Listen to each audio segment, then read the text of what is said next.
প্রতিবেশী দেশের গণমাধ্যম বাংলাদেশ সম্পর্কে গুজব প্রচার করছে এমন দাবি করেছেন স্বরাষ্ট্র উপদেষ্টা অবসরপ্রাপ্ত লেফটেন্যান্ট জেনারেল জাহাঙ্গীর। দুপুরে রংপুরের পীরগঞ্জের বামুনপুরে শহীদ আবু সাইদের কবর জিয়ারত ও তার পরিবারের সাথে দেখা করে তিনি এ দাবি করেন। স্বরাষ্ট্র উপদেষ্টা দৃঢ় কণ্ঠে জানান, দেশে কোনো অস্থিতিশীল পরিস্থিতি তৈরি হয়নি।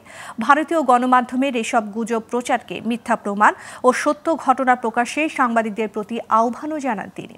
পাশাপাশি ধৈর্য ধরে দেশের উন্নয়নের জন্য একসাথে কাজ করারও আহ্বান জানান। এ সময় তিনি বলেন, কোনো অবস্থাতেই কোনো অপরাধীকে ছাড় দেওয়া হবে না।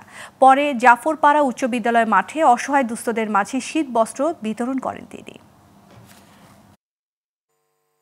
কোনো অস্থিতিশীল পরিস্থিতি তৈরি হয় নাই। পার্শ্ববর্তী দেশের মিডিয়া আমগো সম্বন্ধে অনেক মিথ্যা প্রচার করে, যেটা একমাত্র আপনারাই এটা করতে পারেন, কাউন্টার করতে পারেন, যেহেতু আপনারা সত্যি ঘটনা প্রকাশ করে এদের এই মিথ্যা প্রচারটাকে আপনারা মিথ্যাটাকে বন্ধ করে দিতে পারেন। আমি আপনাদের কাছে অনুরোধ করব, আমাদের দেশের সাংবাদিকরা কিন্তু সত্যি ঘটনাই বলে, এবং আপনারা সত্যি ঘটনা প্রকাশ করেন, এবং ওদের যারা আপনি এই যে মিথ্যা ঘটনা রটাচ্ছে তাদের মুখে সে সময় চুলকালি পড়বে।